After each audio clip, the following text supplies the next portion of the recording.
सो ब्रह्म ने इधर वाणी की, ये राम जी थे और वही राम जी फिर अपने एरोप्लेन के द्वारा कैलाश के हवाई अड्डे पर पहुंचे। और आशुतोष औढ़रदानी बाबा विश्वनाथ जी को जब पता लगा कि मेरे भगवान आ रहे हैं, क्योंकि उनके भगवान जी के साथ में रिश्ते कितने हैं, बोले सेवक स्वामी सखा सिय पिय के। और गोस्वामी तुलसीदास जी कहते हैं उनके रिश्ते होंगे सो होंगे, हे तो निरुपद सब विधि तुलसी के, बोले हमारे तो सब कुछ शंकर जी है। इसलिए कोई भी कांड में बाबा विश्वनाथ के बिना तुलसीदास जी आगे नहीं बढ़ते। हर एक कांड में किसी न किसी रूप में शंकर जी को जरूर याद करते हैं। मुक्ति जन्म मही जान ज्ञान खान अगहानि कर जहां समूह है। बालकांड में क्या कहते हैं? बालकांड में कहते हैं भवानी शंकर वंदे श्रद्धा विश्वास रूपणो याभ्याम 12। अयोध्या कांड में यश्यांके चौभाति भूधर सुता देवाप।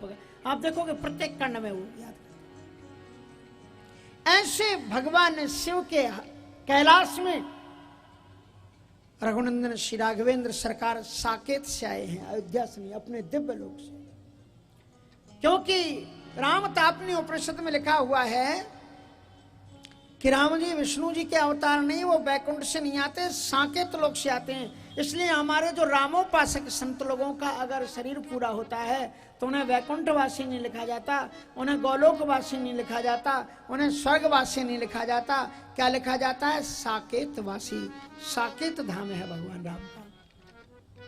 वहां से भगवान श्री राम जी का आगमन हुआ। भगवान शंकर जी उनका स्वागत करने के लिए आए और उनका हाथ पकड़ करके, मित्र भी है ना, अपने यहाँ आए हैं तो मित्र चलते हैं तो कैसे चलते हैं?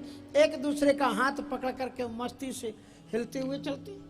सो बड़े मस्ती के साथ में कहा अच्छा हुआ आप यहाँ पधारे। आज हमारे हिमालय में हम सच कहते हैं इतने बड़े बड़े तपस्वी अमलात्मा विमलात्मा योगी ऋषिमुनि लोग रह रहे हैं, हमारी यहाँ पर तपस्या कर रहे हैं। आज उनकी तपस्या पूरी हो जाएगी आपका दर्शन करके। ऐसे तपस्या आपने कहीं नहीं देखी होंगी। ये बात तो सही है, लेकिन एक आपने तपस्वियों की बात की, तपस्विनी की बात नहीं की। बोले तपस्विनी कौन? अरे बोले हमने एक तपस्विनी देखी है इसी हिमालय में। बोले वो कैसी? कहा हम सच कहते हैं भोलेनाथ कि अगर आपके हिमालय में रहने वाली उस तपस्विनी की तपस्या को तराजू के एक पल्ले पर रख दिया जाए और आपके हिमालय पर रहने वाले जितने भी साधक हैं, जपी तपी सन्यासी हैं, फलाहारी जटाधारी मठाधारी हैं, उन सबकी तपस्या को एक पल्ले पर रख दिया जाए तो मैं सत्य कहता हूं कि उस तपस्विनी की तपस्या का पड़ला सबसे भारी रहेगा, उसे कोई हिला नहीं सकता। शंकर जी ने कहा कि महाराज स्त्री? बोले हाँ। तपस्विनी? बोले हाँ। बोले हम तपस्वियों से भी आगे? बोले हाँ। शंकर जी सामने खड़े हो गए हाथ जोड़ करके, बोले महाराज जी हमें दर्शन करा दो उसका, हम उस तपस्विनी का दर्शन करना चाहते हैं। तो भगवान राम जी ने कहा मौका आएगा तो हो ही जाएगा। बाद में भगवान शंकर जी कैलाश में आए, स्वागत किया भगवान राम जी का और कुछ बातचीतें हुई।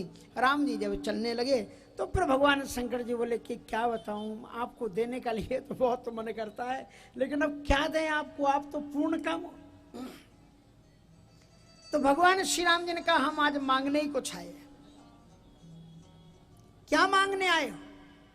कहा आप तो सदैव देते हो, इसलिए हम आज आपसे मांगने आए हैं। तो विनती मैं सुनहु शिव, अगर आप सचमुच मेरे पर प्रसन्न हो और यदि आप मुझे कुछ देना चाहते हो तो आज ये वो परमात्मा जो कभी मांगता नहीं, आज वो परमात्मा तुम्हारे सामने ये झोली फैला करके भीख मांगने आया। मना मत करना। बोलो महाराज। अब विनती मैं सुनहु शिव और जो मोह पर निज ने, यदि आपका सच्चा स्नेह मेरे ऊपर है तो और कुछ नहीं मांगता। बोले बोलो तो सही क्या चाहिए? कि जाए विवाह शैल जही यह मुहि मांगे दे। वो तपस्विनी कोई और नहीं है, पूर्व जन्म की सती है। कहते हमने तो प्रतिज्ञा की। बोले महाराज आपने ये प्रतिज्ञा की थी कि एहि तन सतही भेंट अवनाही। आपकी संकल्प आपकी प्रतिज्ञा को पूर्ण करने के लिए सती जी ने वो शरीर छोड़ दिया। वही पर्वत की बेटी के रूप में वही सती अब पर्वत की बेटी के रूप में और आपको प्राप्त करने के लिए कीन कारण तप भारी, भयानक तप किया। भगवान शंकर जी बड़े संकोच में पड़ गए। कहा महाराज जैसे तैसे तो घर गृहस्थी से छूटे थे और आप फिर वही चक्कर में हमें डालने में लगे हो। तुलसी गाय बजाए के देत भंवर में गांठ, गा बजा करके तो भंवर में गांठ पड़ते। कहते महाराज फंस गए। किसने फंसाया तुम? एक जगह महाराज एक कन्या की विदाई हो रही थी, तो कन्या इतनी चीख चीख के रो रही थी, इतनी चीख चीख के पूरे मोहल्ले में सुनाई पड़ रहा था। और दूल्हा साहब कार के पास में क्रोम के जूते पहने बड़े खूब ठहाके मार करके हंस रहे थे। आसपास के लोग सुन रहे थे। तो किसी ने पूछा किसी संत से, बोले महाराज जी कन्या इतनी रो क्यों रही है? बोले आज से रोने की विदाई कर रही, आज से इसका रोना गाना बंद। और श्रीमान जी हंस क्यों रहे? बोले अपनी हंसी की विदा कर रहे हैं। आज के बाद से जहां से नून तेरे लकड़ी के चक्कर आए सब हंसी इनकी गायब हो जाएगी। तो तुलसी गाय बजाए के देत भवन में गांठ, डम डम डिगा डिगा और एकदम वो बजा बजा करके तो जाते हैं और उसके बाद में कहते हैं हम फंस गए। इसलिए बड़ी गजब की बात है। किसने फंसाया? तब तो खूब बाजे में सहरा बांध करके गजराज चले मस्ते मस्ते। और उसके बाद में महाराज बड़ी दिव्यतम बात हुई। भगवान शंकर जी ने कहा कि कैसे हो यद्यपि उचित अस नाही, यद्यपि उचित तो नहीं है कि एक बार बच गए, लेकिन नाथ वचन पुण्य मैट न जाही। अपने माता पिता और गुरु और स्वामी की वाणी को बिना ही विचारे शुभ मान करके करना चाहिए। और भगवान श्री राम जी तो अदृश्य हो गए, लेकिन शंकर जी महाराज ने उसके पहले क्या किया? सप्त ऋषियों को बुलाया और गिरह प्रेर और उन्होंने कहा कि जाओ। सप्त ऋषि से उन्होंने कहा कि पार्वती पह जाए तुम प्रेम परीक्षा ले हो। आप उनके प्रेम की परीक्षा लेना। राम जी तो इतने दयालु हैं कि जो कोई झूठे भी उल्टे में मरा कहते उसे भी कह देते हैं राम कह रहा है। इनकी दयालुता के चक्कर में मत आओ, आप तो उनके पास खुद जाओ। गिरह प्रेर और उन्होंने कहा कि पार्वती पह जाए तुम प्रेम परीक्षा ले हो। और अगर ये बात सचमुच में प्रेम करती हो तो गिरह प्रेर पठेहु भवन और दूर करेहु संदेह। कह देना मैं शंकर जी के पास से आया हूँ खुद, और मेरी बात। और उसके बाद में महाराज वो तो उधर चले गए। और शंकर जी ने क्या किया? शंकर सोई मूर्ति उर राखी। जो राम जी का स्वरूप देखा था ना, नीलांबुजश्यामल कोमलांगम सीता समारो पितिवाम भागम पाणौ महा सायक चारु चापम नमामि रामम रघुवंशनाथम। शंकर सोई मूर्ति उर राखी। और सप्तऋषि महाराज वहां से चले और सती जी के पास पहुंच गए, पार्वती जी के पास पहुंच गए। पार्वती जी तपस्या कर रही थी।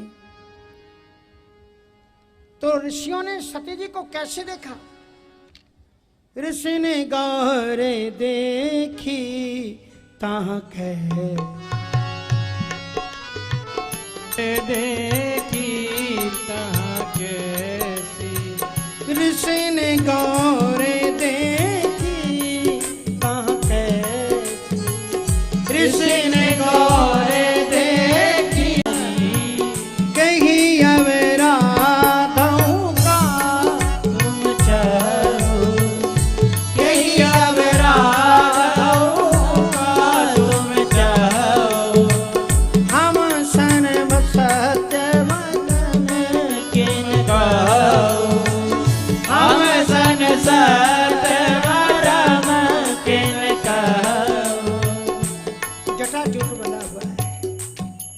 ऋषियों ने उस समय गौरी जी को साक्षात इस रूप में देखा मानो कि तपस्या ही गौरी के रूप में अवतरित होकर के बैठी हुई।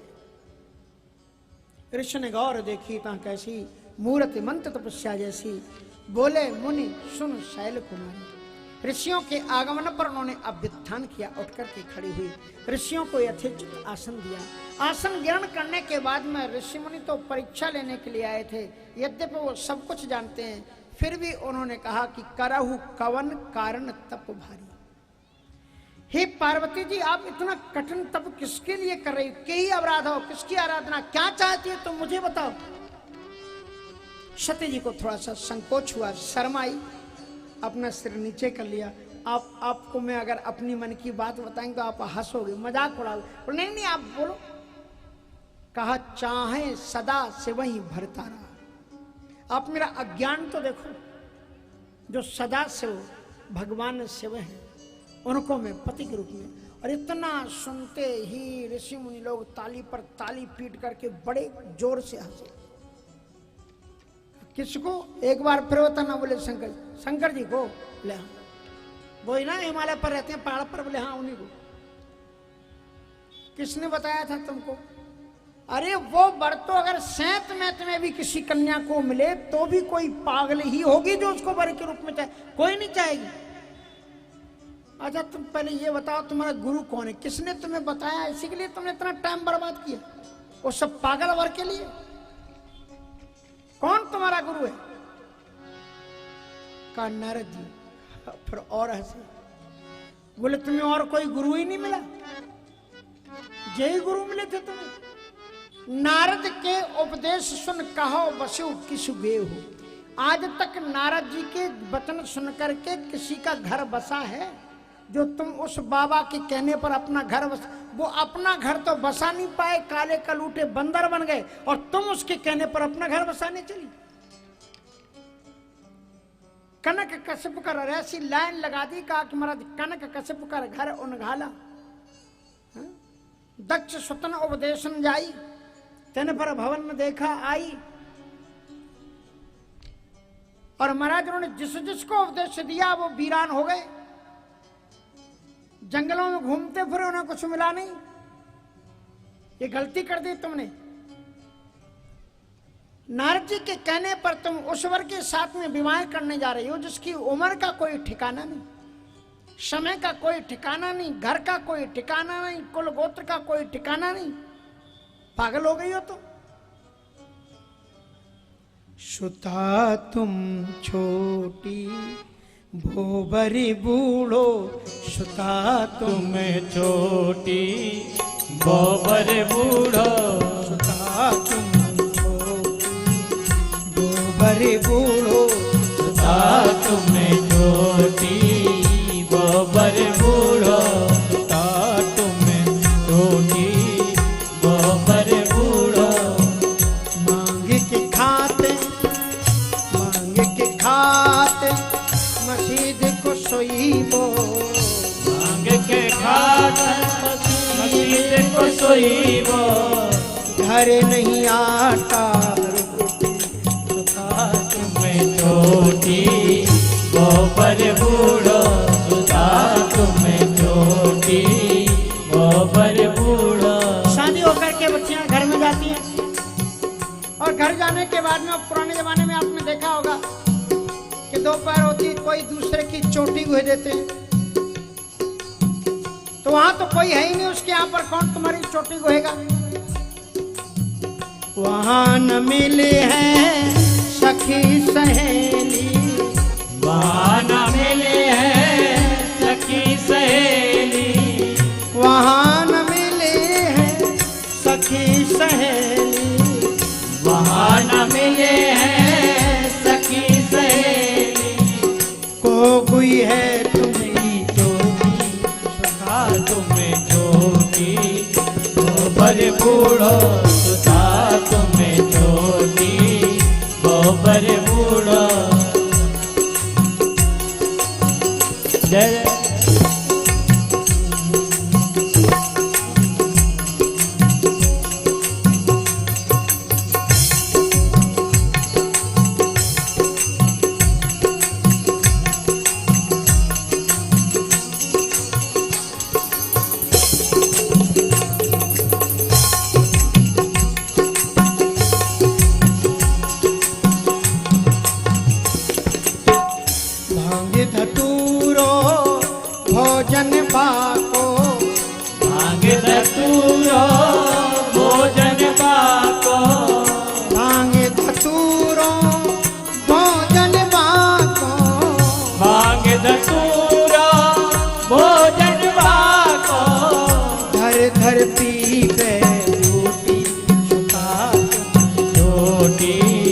गोबर बूढ़ो सुता तुम्हें छोटी, गोबर बूढ़ो सुता तुम छोटी, गोबर बूढ़ो सुता तुम्हें छोटी, गोबर बूढ़ो।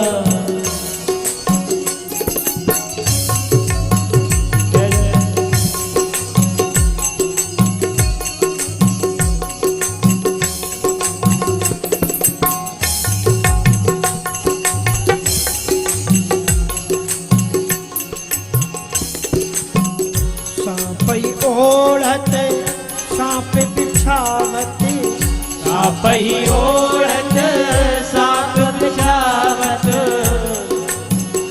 माताओं के घर में अगर छिपकली आ जाए तो हाय दैया करके भागती हैं।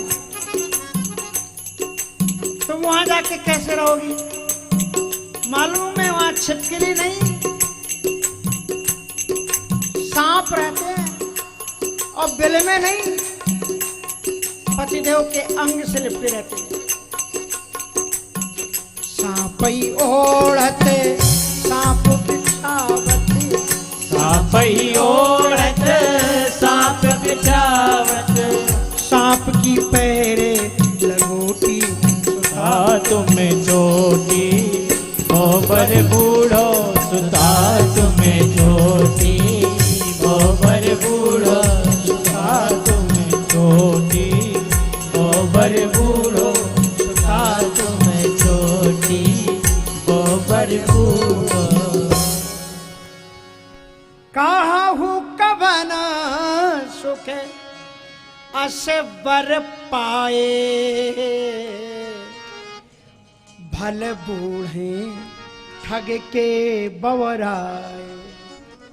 बोलो, जिसके घर का ठिकाना नहीं, कुल गोत्र का ठिकाना नहीं, उम्र का ठिकाना नहीं, कपड़ों का ठिकाना नहीं, कोई उसके यहाँ रहने वाला नहीं, कहो कवन सुख असवर पाए और भल बूढ़े ठग के बौराए।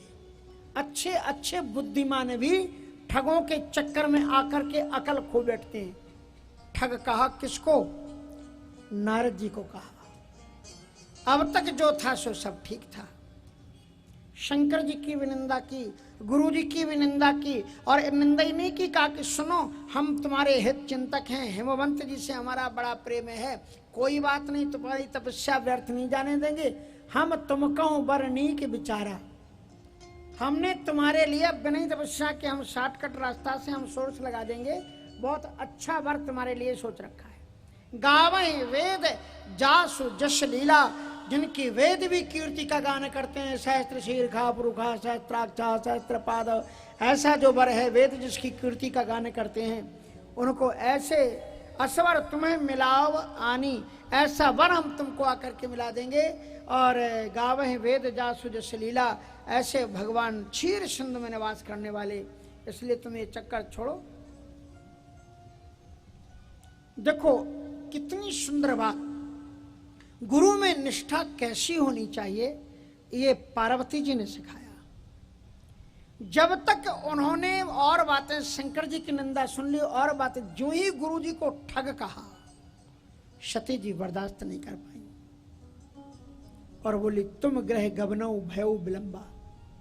महाराज बहुत देर से आप बैठी हो, अब पधारो। हाँ, जो तुम मिलती हो प्रथम मुनीसा, तो मन त्यों सिख तुम्हारे धर से। गुरु में ऐसी निष्ठा होनी चाहिए। और इसलिए जो अगर आप पहले मिल जाते, आप भी मेरे गुरु होते, तो मैं सिर मान कर, सिर झुका करके आपकी बात को मैं मानता। इसलिए नारद बचन नामे पर हरऊं, बसय भवन उदिर। नारद बचन नामे पर हरऊं, बसय भवन उदिर नहीं डरो। बसय भवन उदिर नहीं डरो, बसय भवन उदिर नहीं डरो। ऐसी गुरु में श्रद्धा होनी चाहिए कि मेरे गुरु ने जो उपदेश दिए, मेरे गुरु जी ने जो मंत्र दिए, अब उन मंत्रों से घर बसे, चाहे उजड़ जाए, लेकिन मेरी अचल अविचल गुरु के चरणों में श्रद्धा है। अब मैं अपने गुरु के, क्योंकि गुरु के वचन प्रतीति न जे, गुरु के वचन प्रतीत न जे, सपने सुख देना सीधी कछुते, सपने सुख देना सीधी कछुते। जिनको अपने गुरु के वचनों में श्रद्धा और विश्वास नहीं है, उन्हें स्वप्न में भी ना तो सुख की प्राप्ति होती है और ना सिद्धि की प्राप्ति होती है। इसलिए ये तो है अपने गुरु में निष्ठा। स्पष्ट कह दिया कि अब मैं गुरु जी के वचनों का प्रत्याग नहीं कर सकती हूं, आप कहें सतवार महेशा, तजाओ न नारद कर उपदेशा, आप कहें सतवार। अब मैं गुरुदेव के वचनों का, भले ही हमारे इष्ट देव शंकर जी खुद प्रकट होकर के कहने लगे कि अब तुम इनको छोड़ दो, तो भी मैं गुरु का त्याग नहीं कर सकती हूं।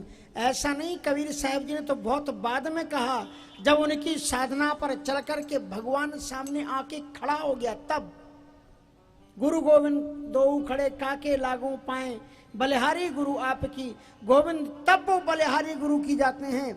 यहाँ पर तो सती जी को अभी भगवान मिले नहीं है, लेकिन उसके पहले ही गुरु के चरणों में इतनी श्रद्धा है कि मेरा भवन बसे, चाहे उजड़ जाए मेरा घर, भले ही मेरे इष्ट देव आकर के मुझसे कहने लगे कि गुरुदेव की वाणी सत्य नहीं है, तजाओ न नारद कर उपदेशा, आप कहें सतवार महेशा। और इस प्रकार से जब उन्होंने अपनी दृढ़ता अपने, और उसके बाद में ये भी, ये गुरु में श्रद्धा है कि भले ही मेरे इष्ट देव आकर के कहें तो भी मैं नारद जी के वचनों का, गुरु जी के वचनों का परित्याग नहीं कर सकती।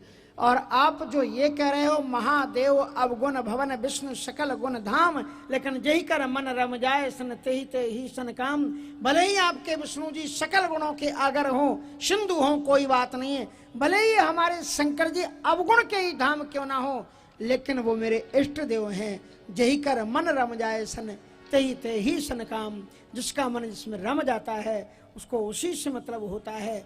इसलिए अब मैं जन्म शंभु हित हारा, को गुण दूषण करे विचारा, मेरी दीक्षा हो गई, मेरे इष्ट देव हो गए।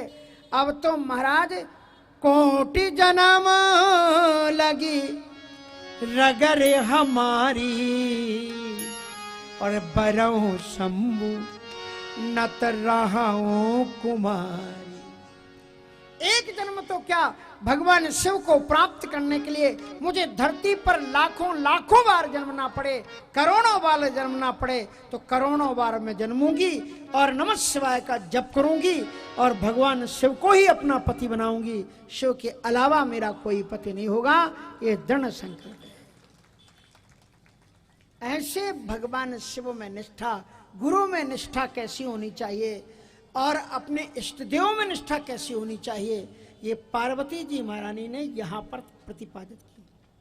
सप्तऋषियों ने भूमि पर सिर रख करके प्रणाम किया और उन्होंने कहा कि सच बात तो ये है, जगत मात सर्वज्ञ भवानी, और इसलिए आप तो जगत मात हैं, इसलिए अब मैं आपको कोई संदेह नहीं है। सत्य बात तो यह है कि भगवान शिव की प्रेरणा से ही हम आपके पास में आए हैं और आपको ये बताने आए हैं कि भगवान शंकर जी ने आपकी तपस्या को स्वीकार कर लिया है। आवहि पिता बुलावन जबहि हट पर हर घर जाए, जगत मात सर्वज्ञ भवानी। जगता पितरौ वंदे पार्वती परमेश्वर, भगवान शिव सकल जगत के पिता हैं, आप जगत जननी हैं, आपको भला कोई अलग कैसे कर सकता है। वागर्थाव संप्रक्तौ वागर्थ प्रतिपत्तये, जगता पितरौ वंदे पार्वती परमेश्वर। शनकादि सिद्ध उन्हें आश्वासन देकर के वहां से चले और हेमवंत जी महाराज के पास पहुंचे, पार्वती जी के पिता के पास पहुंचे और वहां जाकर के कहा कि महाराज मैं भगवान शिव के पास से आया और बेटे के पास से आया, उनकी तपस्या पूर्ण हो चुकी है, अब आप बेटी को विधिवत अपने घर ले आइए, शादी की तैयारी कीजिए।